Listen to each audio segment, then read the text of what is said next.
हे मैदान माझं आहे आणि मी इथला सिंगम, असा डायलॉग अजय देवगणने सिंगम या चित्रपटात बोलला होता.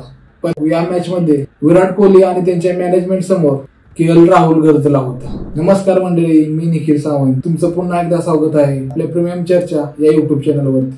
आज आपण चर्चा करणार आहोत मागील झालेल्या आरसीबी वर्सेस या सामन्यात केएल राहुलच्या अग्रेसिव्ह होण्याच्या मागचे कारण. हो, तोच राहुल जो कधी आरसीबीचा एक भाग होता. पण काल काय केलं त्याने? आरसीबी विरुद्ध एकटी मॅच फिरवून टाकली. अगदी नाम दिला खुदा, नाम मिसाल सनम अशी आरसीबीची अवस्था करून टाकली. तरी संत खेळण्यासाठी टीका झालेला राहुल काल पूर्ण बदललेला दिसला. सुरुवातीच्या 28 चेंडू मध्ये फक्त 29 धावा, पण नंतर फक्त 23 चेंडू मध्ये 63 धावा. अगदी मॅच संपवून बॅट जमिनीवर आपटून म्हणाला, दिस इज अ माय ग्राउंड. पण सरळ मेसेज, आरसीबी तुम्ही मला घेऊ शकला पण घेतलंच नाही.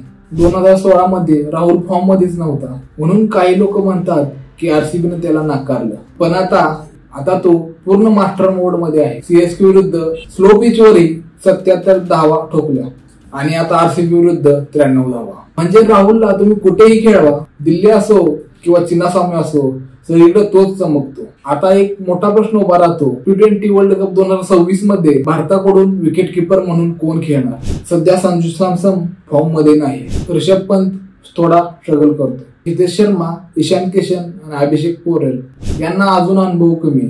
मग उत्तर एकच, केएल राहुल. त्याच्याकडे क्लास आहे, शांतता आहे आणि आता अग्रेशन सुद्धा आहे. जसं फॅन्स म्हणतायत असा अग्रेसिव्ह राहुल आम्ही कधीच पाहिला नव्हता. आता राहुलनं जे मैदानावरती केलंय तो सरळ सिलेक्टरना सांगतोय, मी तयार आहे, आता संधी द्या. तर तुम्हाला काय वाटतं, केएल राहुल टीम इंडिया मध्ये T20 वर्ल्ड कप 2026 साठी हवा की नाही? कमेंट मध्ये नक्कीच सांगा. आणि हो, अशाच धमाका क्रिकेटमध्ये पाहायचा असेल तरी आपल्या प्रीमियम चर्चा या युट्यूब चॅनलला सबस्क्राईब करा, लाईक करा आणि बेल आयकॉन दाबा.